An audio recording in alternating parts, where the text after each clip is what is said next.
According to the print, a 5mm artifact is to be used to rest in the radius to establish a center point. We will use a 5mm probe to avoid having to interpolate the diameter of a gauge pin by measuring only a quarter of the pin's diameter. A magnetic V-block is being used for quick and effective fixturing. Alright, let's start writing the program. Let's use a cylinder to capture the outer diameter. Next, we'll record a number of faces.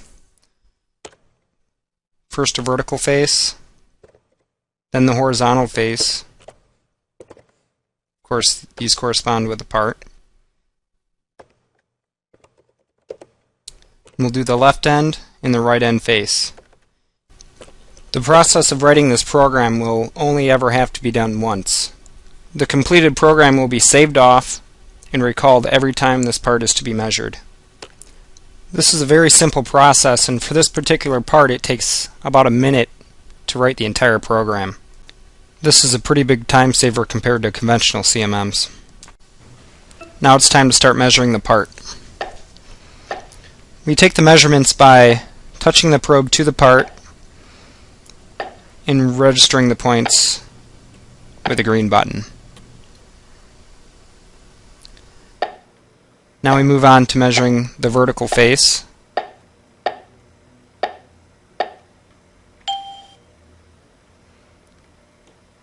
Now the horizontal face.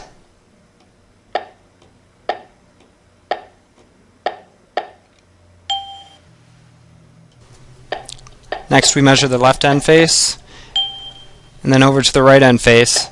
Now we take the points using the green button, and when we're done taking a point for a specific feature, we hit the red button. That registers that specific feature to the system.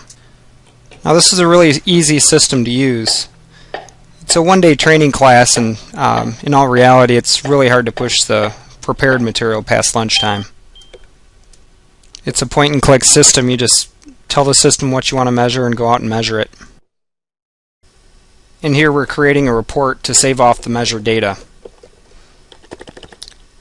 Here we're entering the operator's name. Then if there's a specific identifier or serial number that you want, you can plug that in there. And here's the report. Now this measured data can be printed off, saved as an HTML file, or even Excel format so that you can use it in conjunction with your SPC program.